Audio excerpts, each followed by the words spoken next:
Pria berkepala pelontos bernama Ahmadi hanya bisa pasrah saat digelandang dua anggota Pokdar Kamtipmas atau Kelompok Sadar Keamanan dan Ketertiban Masyarakat Samarinda Kota Sabtu siang. Warga Jalan Kiai Haji Hasan Basri, Sungai Pinang ini ditangkap dan dibawa ke kantor polisi karena terpergok mencuri uang di laci toko buah Jalan Lambung Mangkurat, Samarinda Ilir.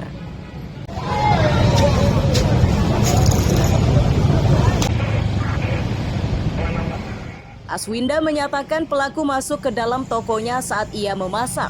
Aswinda buru-buru memeriksa saat mendengar laci penyimpan uang dibuka. Ia pun seketika berteriak meminta tolong setelah melihat pelaku membawa kabur uang.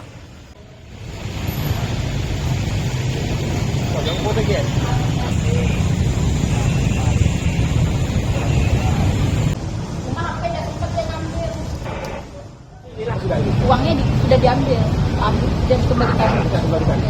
Orang tadi masuk gimana? Pura-pura belanja kayak gimana, Bu? Aku tidak ya masak. Masak. Ini kan suara laci itu keras. Suara laci. Teriak maling. Berapa diambilnya tadi, Bu?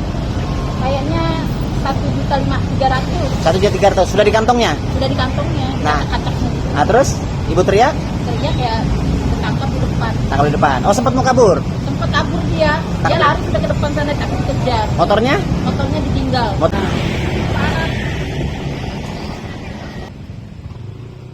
Di kantor polisi, Ahmadi mengaku nekat mencuri karena lapar. Uang curian itu akan ia belikan makanan. Keluaran pelita itu. Kenapa Pian nekat tadi? Lapar. Lapar. Itu motor siapa? Motor siapa? Itu motor Pegadaian. Motor Pegadaian. Iya, lagi ada orang di pasar. Oh, Bapak kerja di pasar? Hah? Bapak kerja di pasar? Iya, di pasar. Pasar mana? Di sini, Pak. Oh, terus datang ke situ memang mau niat nyuri? Udah ayam cari makan. Cari makan? Pas lewat di situ. Terus uangnya diambil di mana? Ya, Uangnya diambil di mana? uangnya ada di laci. Di laci. Iya. Oh. Bapaknya tinggal di mana? Di sini juga. Di sini. Segini juga.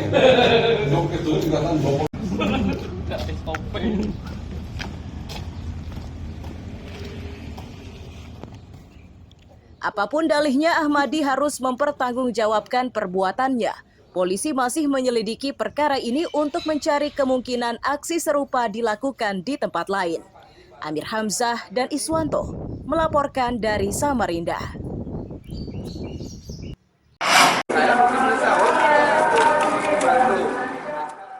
Warga Margomulyo, Balikpapan Barat hingga Sabtu siang masih mengumpulkan puing-puing kebakaran yang terjadi Senin lalu. Mereka mengumpulkan benda-benda yang masih bisa dimanfaatkan.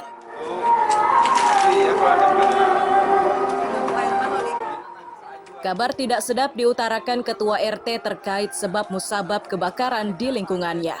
Ketua RT 28 Sofyan Saudi mengaku mendapat informasi kebakaran tersebut akibat ulah salah satu pemuda yang patah hati. Awalnya pelaku hanya membakar kasur dan kertas koran. Tanpa diduga ulahnya tersebut memicu kebakaran besar.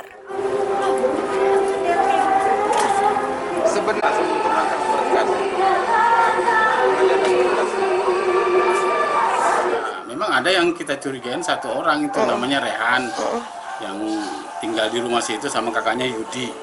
Nah ternyata dia memang betul dia lagi patah hati sama pacarnya, sama saudaranya dia ada masalah, terus dia sama paman-pamannya juga dia harus minta sesuatu tuh harus disediakan. Padahal paman-pamannya, bibi-bibinya itu kalau ngasih ya makan, uang itu ngasih.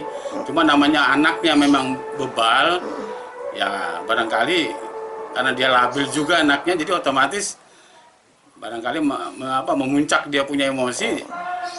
Dia lakukan itu dengan cara dia naruh tempat tidur itu, baru taruhnya kertas, baru dibakarnya itu sarung sama ya otomatis. Jadi dia habis sekolah makan dulu lah ya kan, untuk pasti berangkat. Untuk memastikan dugaan ini polisi masih berupaya. Beberapa saksi sudah dimintai keterangan termasuk pemuda yang diduga menjadi pelaku. Sejauh ini belum satupun dari saksi yang statusnya dinaikkan menjadi tersangka. Kejadian kebakaran yang di Margomulyo kemarin itu, dari pihak kepolisian masih melakukan penyelidikan dengan memeriksa beberapa saksi yang mengetahui asal mula api tersebut. Jadi, tapi dari kepolisian masih dalam tahap penyelidikan. Oke, masih dalam tahap penyelidikan. Ini untuk saksi-saksi yang diperiksa ini apakah tetangga atau dari pihak keluarga, Pak, atau bagaimana? Yang kita periksa ada yang dari tetangga, ada juga yang dari keluarga termasuk korban-korbannya. Oke, siap. Kalau untuk tersangka pelaku sendiri, Pak, yang diduga mungkin bakar itu apakah sudah ada orangnya, udah ditemukan atau bagaimana, Pak? Kalau berkaitan dengan siapa yang diduga itu masih dalam kita dalamin dulu. Nanti kita menentukan oh ini yang diduga dan lain sebagainya terlalu dini.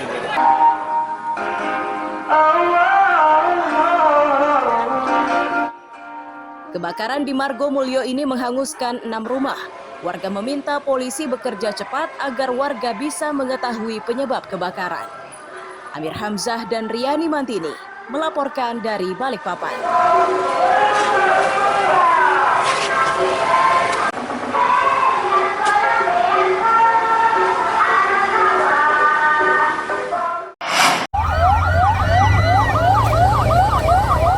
Suasana panik ini terjadi di Bandara Samsepinggan Balikpapan saat sebuah pesawat yang baru mendarat terbakar.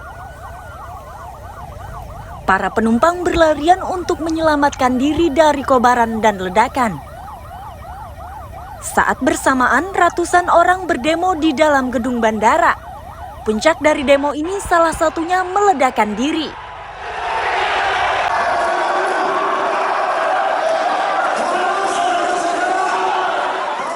Jenderal Manajer Angkasa Pura I Bandara Samsepinggan Balikpapan, Ahmad Syaugi Sahab menyatakan berbagai peristiwa di lingkungan bandara ini hanya simulasi. Mereka rutin menggelarnya 2 tahun sekali dengan tujuan untuk meningkatkan kesiapsiagaan menghadapi berbagai kemungkinan.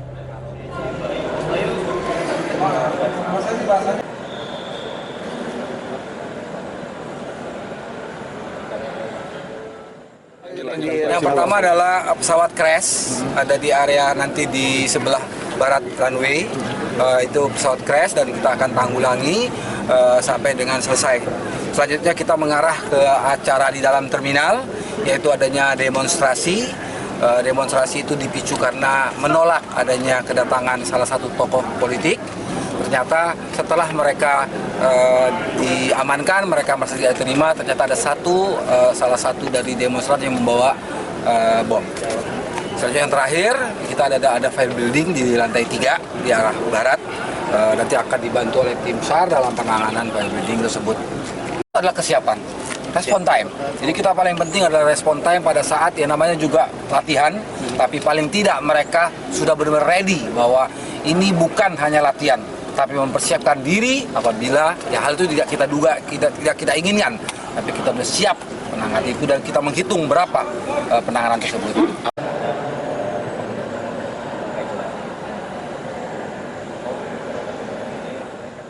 Pada latihan kali ini, Angkasa Pura I melibatkan berbagai pihak, mulai dari polisi, tentara, Basarnas, tim medis, dan sejumlah relawan. Amir Hamzah dan Riani Mantini melaporkan dari Balikpapan.